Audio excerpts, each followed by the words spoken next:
Start your week with a triple shot of good vibes. This is the Project Joy Podcast.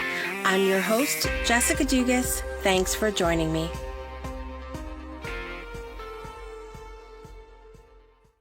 And now it's time for this week's story of joy. So my husband and I have gotten into watching what some people refer to as trash or junk TV, also known as reality shows. And it's really interesting, the stance that people take about what we do for entertainment in our spare time. And there's so many people, I think, that are so headstrong about, I'm going to use every minute I have, quote unquote, wisely. And I wouldn't dare spend my time watching something like that because it's not a good use of your time. And that's fine. I think it's definitely something if you were to feel like you're stuck in your life and spending every waking moment watching reality TV and eating a bag of Doritos and a box of Ho-Hos, you might need to ask yourself why you're stuck. That'd be a different story, right? But here's the thing. One of the big realizations that I had over the last couple weeks or so as I'm watching these reality shows with my husband is that there's so much to learn there. People are a fantastic mirror. And we talk about this a lot of times in relationships where we say, okay, I'm friends with this person and they really show me who I want to be in my life or who I don't want to be in my life. And a lot of times the energy that you're putting out there is being mirrored by someone else. But what's really cool a lot of times is, with some of these shows, everybody kind of has a character they play in their life. I mean, it can be very real.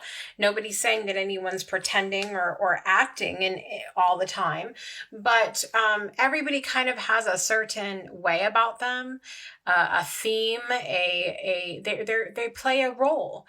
And what's really kind of cool, it's something I'm learning when watching these shows, is just that there are these many different roles and stuff still gets done and there's different ways to do things.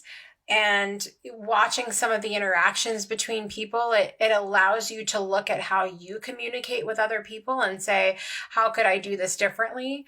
Or if you a lot of times might see a behavior in one of the characters that you don't like. And that aha moment comes when you realize, oh crap, I do that too. So I just wanted to tell this little story today because what I'm learning is that, there's so many things that we brush off as saying this is going to be a waste of time. But I would encourage you to keep an open mind and like I have, and saying, even though this might be considered a waste of time or not a good way to spend my time, that there's something here that I can take from it and learn, right? Every experience can be a learning experience if you allow it. We'll be right back in just a minute for more Project Joy Podcast.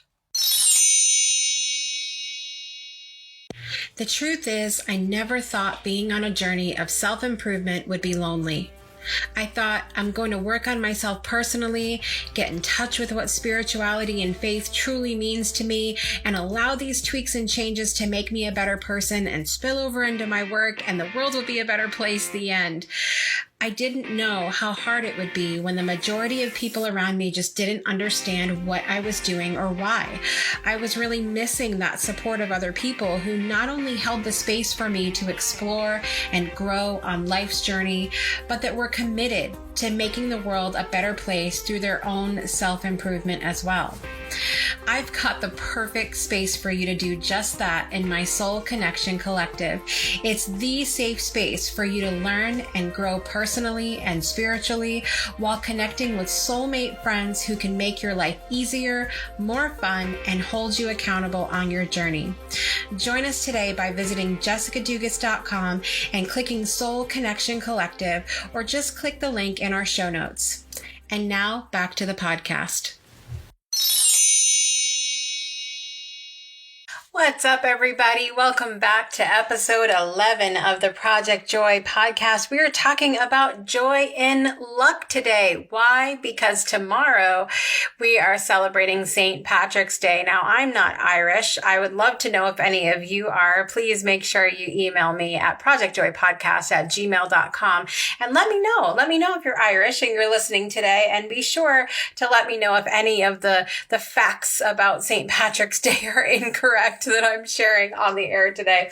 So St. Patrick's Day is also known as the Feast of St. Patrick's, and it is the cultural and religious celebration that is the traditional death date of St. Patrick on March 17th, one of the patron saints of Ireland. And there's a lot of different things that are ways that it's celebrated, and a lot of often eating and drinking that's going on during that.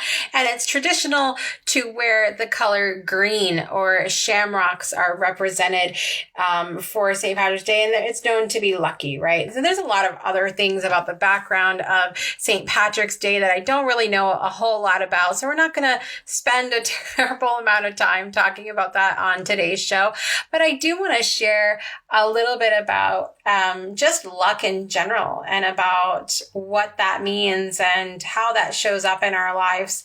So I have never considered myself to be a super quote unquote lucky person. I think there are times when I felt really lucky, and obviously times that things haven't gone very well in my life. I've thought to myself, gosh, I'm not really very lucky here, am I?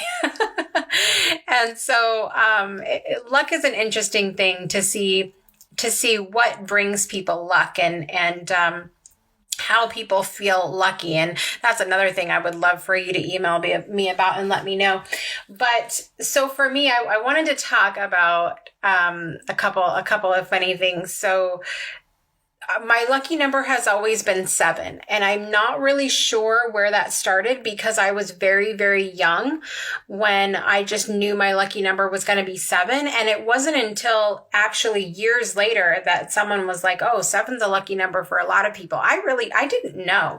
I was always just gravitated to the number 7.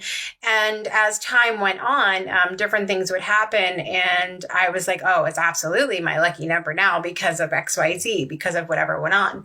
And a couple of those things that stick out to me. So number one was when I realized that my first, middle, and last names, my maiden name growing up, all had 7 letters. And so my lucky number was already 7. And I thought, oh, well, now it's really special, because isn't that a coincidence kind of thing?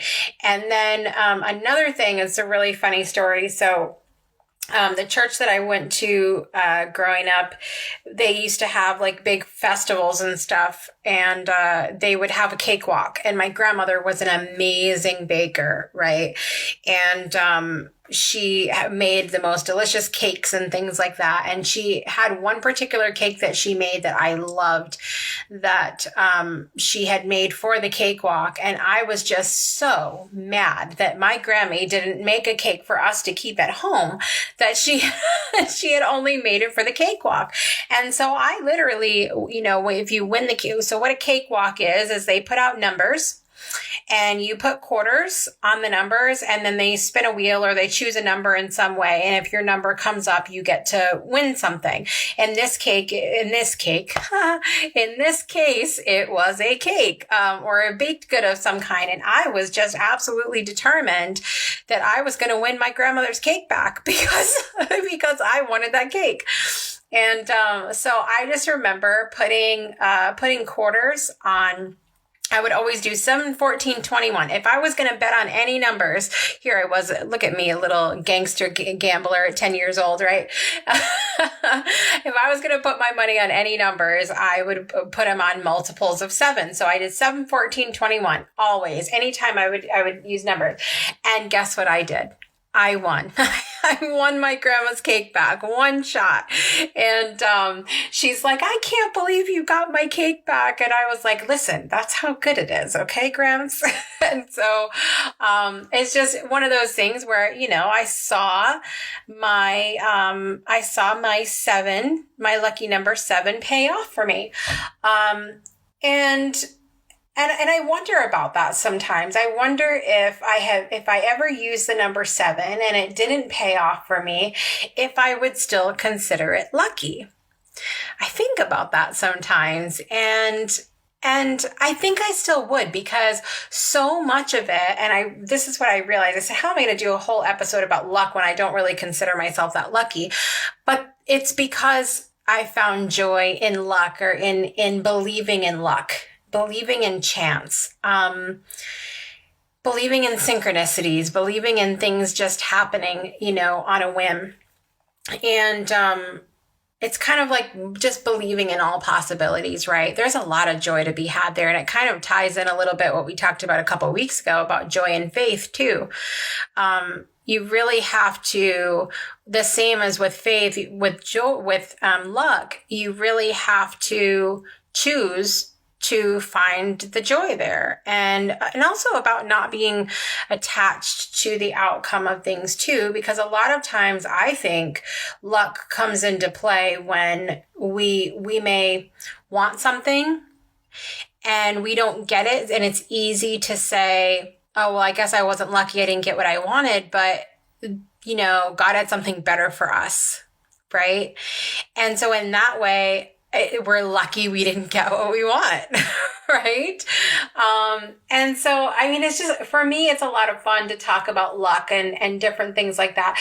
One of the fun stories for me was my grandmother and my aunts used to go to bingo all the time up at the casino in Connecticut.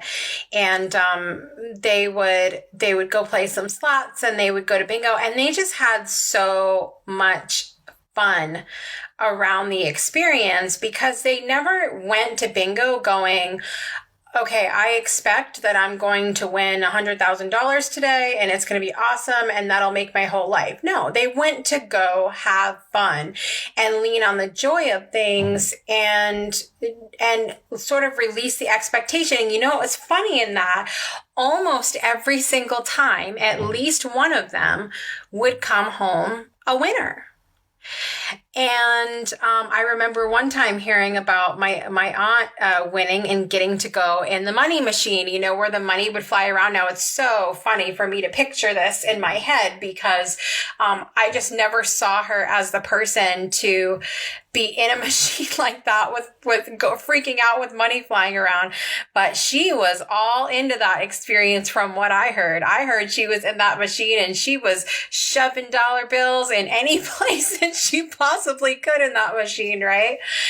And so I think we can feel more lucky overall and more joyful about luck in general if we kind of loosen up on the expectations a little bit about, because could you imagine if you weren't feeling, say you went into, this is what I imagine. I imagine two different experiences in my head. And in one side, I say, okay, you go to play the lottery, right? And you're regimented and you choose your numbers and you're like, I am absolutely going to win. And I'm going to do this with the money. And it's a very serious thing. And then you win. And I just imagine that's a completely different experience than like saying, hey, like, let's go down and grab a lotto ticket. And you go down and grab the lotto ticket and you put your numbers in and you're like, oh my gosh, this is going to be so much fun. And on the way there, you have, lunch together and you have a fun time and you make it an experience. And so they come time to choose the numbers and you're sitting in front of the TV and you're excited. And you lost the expectation, like, I am going to win this and I am going to be lucky. And you lean into the joy of the whole experience instead of it being just about whether you're going to get lucky or not. I want to keep this PG, right? And so it's really about leaning into that experience. Like those are two very different things. And I think we would have so much more joy and find ourselves being more lucky because of that joy if we lose some of the expectations of things and just enjoy the experience of what we're going through. We'll be back in just a minute with more Project Joy Podcast. If you love these stories of joy, you will love the incredible stories of life-changing moments from inspiring guests on my program, The Breakthrough Show. Save the date because season 4 premieres on Friday, April 3rd, 2020. So be sure you're following us at facebook.com/breakthrough show or click the link in the show notes. And now back to the podcast. Up next week on the Project Joy podcast. Next week, we'll be talking about joy in movement. You know, we're coming into spring now. People might start thinking about the weather getting warmer soon. If it's not where you are, I'm sorry. The weather's getting warmer. You want to get outside and start moving. And I was really thinking about that and thinking about how movement isn't something that has always brought me joy. And so I can't wait to dive into this topic with you next week. So be sure to join me. Thanks so much for listening today. Be sure to rate, subscribe, comment, and share where available. And until next time, make joy a priority in your life today and every day. We'll see you next week.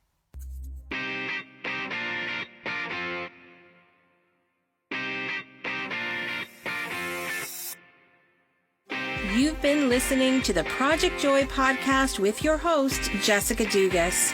We'll see you again next Monday and every Monday for another episode to start your week off right.